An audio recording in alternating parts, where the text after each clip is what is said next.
Hai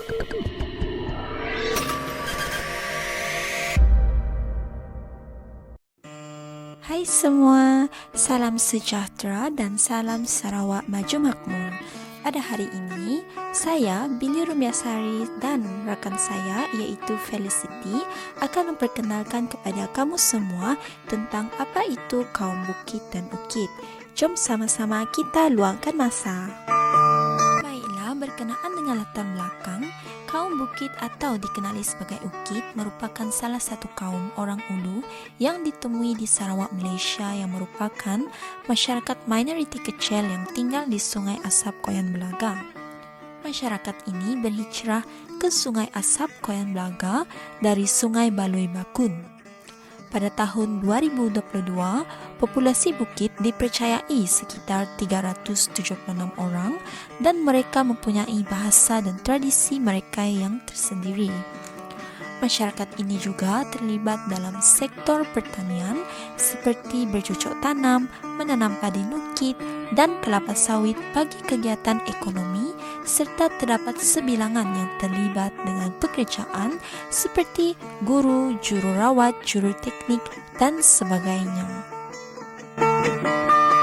Seterusnya, saya akan menerangkan tentang ciri-ciri unik pakaian tradisional kaum Bukit dan Ukit serta maknanya.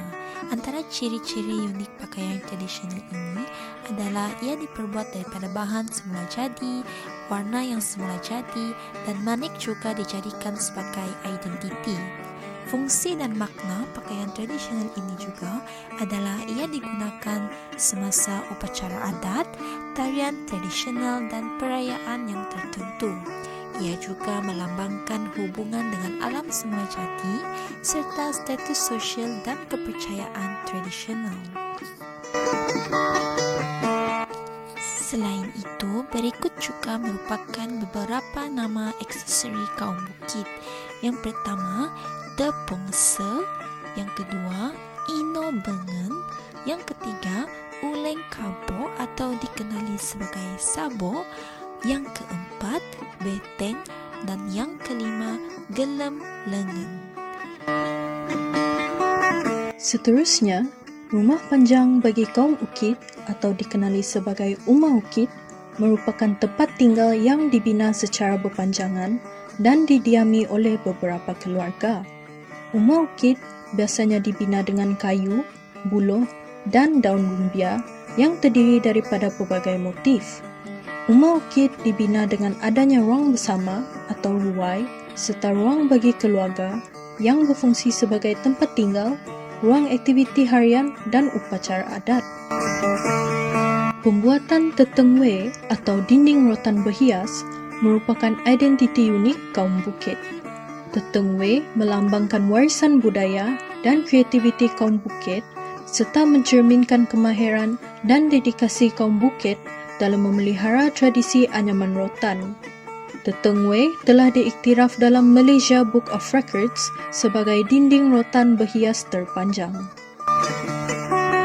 Hudok pula merupakan harta pusaka yang dikatakan dibuat dan hanya digunakan oleh yang berketurunan diraja. Di dalam kaum Bukit terdapat 4 jenis hudok. Yang pertama adalah hudok sengiro. Hudok sengiro yang bermotifkan singa dibuat dengan manik yang dikenali sebagai dihe bukok. Hudok sengiro boleh dijadikan tempat untuk membawa bayi yang berketurunan diraja yang dipanggil sebagai avet. Yang kedua adalah hudok asu. Hudok asu atau asok yang bermotifkan anjing merupakan motif yang digunakan untuk singau. Singau merupakan topi tradisional wanita. Singau hudok asu kebanyakannya digunakan sebagai hiasan yang digantung pada dinding rumah. Yang ketiga adalah hudok lino. Hudok lino atau kelunan yang bermaksud orang kerap digunakan sebagai aksesori bersama pakaian tradisional kaum orang Ulu. Ia juga digunakan sebagai perhiasan dinding serta perhiasan pakaian tradisional semasa pertandingan kelikit orang Ulu. Akhir sekali adalah hudok pusong tubak. Hudok pusong tubak pula kerap digunakan sebagai perhiasan yang bermotifkan flora dan fauna. Hudok pusong tuba diperbuat daripada rotan menggunakan parang, pisau, silet, tui, tapak dan agu yang merupakan alatan tradisional kaum Ukit. Sekian daripada kami, Biro Kesenian dan Kebudayaan Persatuan Jalinan Anak Sarawak Jasa, Sidang 2025 dan 2026.